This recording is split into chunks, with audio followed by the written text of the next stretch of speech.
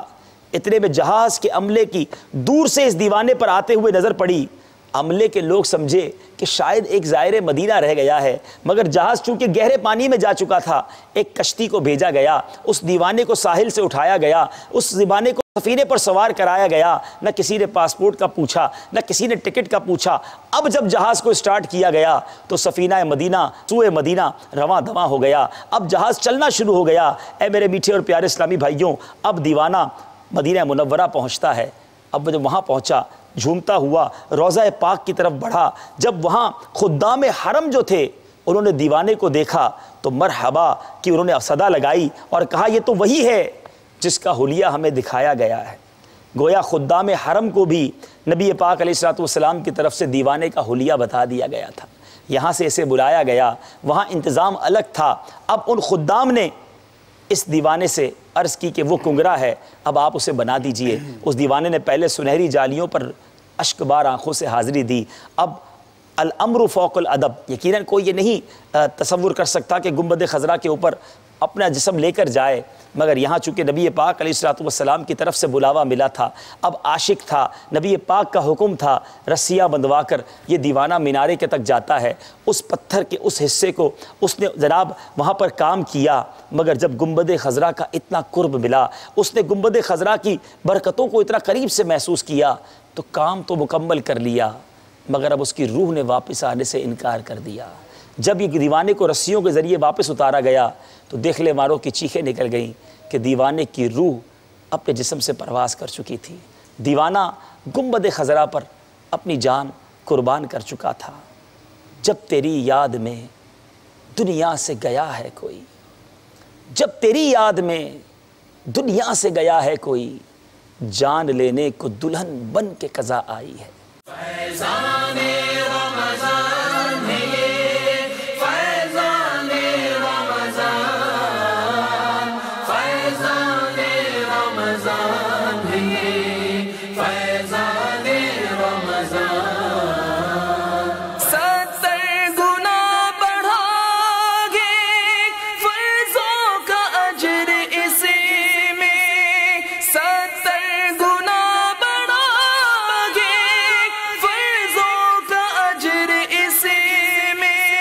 نفلوں کا اجر فرضوں جیسا دلا رہا ہے۔ فیضان رمضان ہے یہ، فیضان رمضان، فیضان رمضان ہے یہ، فیضان رمضان۔ اور ٹرانسمیشن کی آخر میں ملاحظہ کیا یو ایس اے اور کینیڈا کے ناظرین کے لیے پیش کیا جانے والا سلسلہ کیا تباہ کاریاں ہیں جھوٹ کی، آج انشاءاللہ ہم یہ سنیں گے مبلغین سے، اور جھوٹ بولنے کے دنیاوی نقصانات کیا ہوتے ہیں، قرآن کریم نے اس حوالے سے ہماری کیا رہنمائی کی ہے، احادیث طیبہ اس بارے میں کیا ارشاد فرماتی ہیں، بندہ جو جھوٹ بولتا ہے اس کا معاشرے کے اندر کیا مقام ہوتا ہے، اور اس کے ساتھ ساتھ قبر و حشر میں اس کا معاملہ کیا ہوگا، یہ اور بہت سارے مدنی پھول آج کے ہمارے سلسلے میں شامل ہوں گے۔ بسم اللہ الرحمن الرحیم۔ موضوع خطير جدا، وأيضا يعني نحن بحاجة ماسة إلى أن نفهم ما هو الكذب. يعني الكذب كما ظاهر يعني ضد الصدق أو عكس الصدق. طيب عادة لا نحتاط في كلامنا، ماذا نفهم؟ ماذا نظن؟ هذا ليس من الذنوب الكبيرة. الكذب من الكبائر.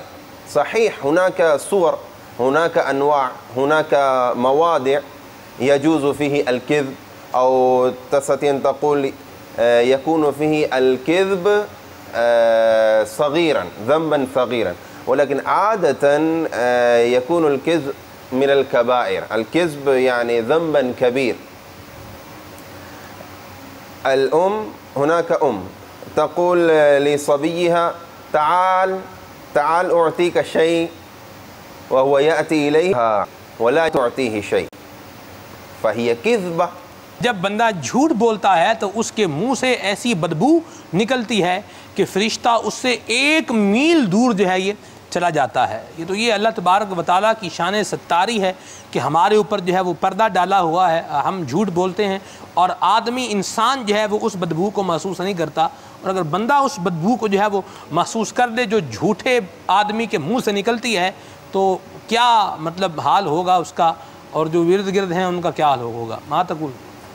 نعم صحيح، الرائحة كريهة تخرج من الذي يكذب والملائكة تذهب إلى بعيد ميلا. عند بعض الأحاديث الكذب رذيلة محضة تنبئ عن تغلل الفساد في نفس صاحبها وعن سلوك ينشئ الشر إنشاء ويندفع إلى الإثم من غير ضرورة مزعجة أو طبيعة قاهرة. ولقد حذر الإسلام من الكذب ونهى عنه. فعن أبي هريرة رضي الله تعالى عنه عن النبي صلى الله تعالى عليه وآله وسلم قال آية المنافق 3 اذا حدث کذب. منافق کی 3 نشانیاں ہیں، جب بولے تو جھوٹ بولے، وَإِذَا وَعَدَ أَخْلَفَ وعدہ کرے تو وعدے کی خلاف ورزی کرے، وَإِذَا اِئْتَمَنَ خَانَ اور جب اس کے پاس امانت رکھی جائے تو وہ امانت میں خیانت کرے. وعنه أيضا رضي الله تعالى عنه قال قال رسول الله صلى الله تعالى عليه وآله وسلم كفى بالمرء كذبا أن يحدث بكل ما سمع. سچ بولیں، لیکن سچ بولنے کا مطلب یہ نہیں ہے کہ اگر آپ کو کسی مسلمان کا عیب پتہ چل گیا ہے تو آپ اس کے عیب کا ڈھنڈورا پیٹتے پھریں اور لوگوں کو بتاتے پھریں اور یہ بولیں کہ میں سچ بول رہا ہوں. مسلمان کے عیب کی پردہ پوشی کرنی چاہیے، اور جو اپنے مسلمان بھائی کے عیوب کو چھپائے گا کل قیامت میں اللہ تبارک و تعالیٰ اس کے عیوب کو جو ہے وہ چھپائے گا. اور جھوٹ بولنے والے شخص کو چاہیے کہ وہ یہ یاد رکھے کہ اللہ تعالیٰ اسے دیکھ رہا ہے کہ وہ جھوٹ بول رہا ہے، اور اگر اللہ تعالیٰ ناراض ہو گیا تو پھر میرا کیا بنے گا. یہ بھی ہمیں بتایا گیا مدنی پھولوں کے اندر جو انگلش میں بیان ہوئے کہ جھوٹ یہ وہ گناہ ہے جو سب سے پہلے شیطان نے جو ہے وہ بولا تھا. مطلب کین وی سے دیٹ جھوٹ بولنا از شیطانی کام؟ شیطانی کام ہے جھوٹ بولنا. all evil things are satanic works. شیطانی کام ہے، سارے برے کام یہ شیطانی کام ہے. ہم اللہ تبارک و تعالیٰ کے بندے ہیں، رحمان کے بندے ہیں، محبوب رحمان صلی اللہ علیہ وسلم کے غلام ہیں، تو ہمیں یہ زیب نہیں دیتا کہ ہم اپنی زبان سے جو ہے وہ جھوٹ بولیں. فیضان رمضان فیضان رمضان فیضان رمضان رمضان رمضان رمضان رمضان رمضان رمضان فیضان رمضان رمضان رمضان رمضان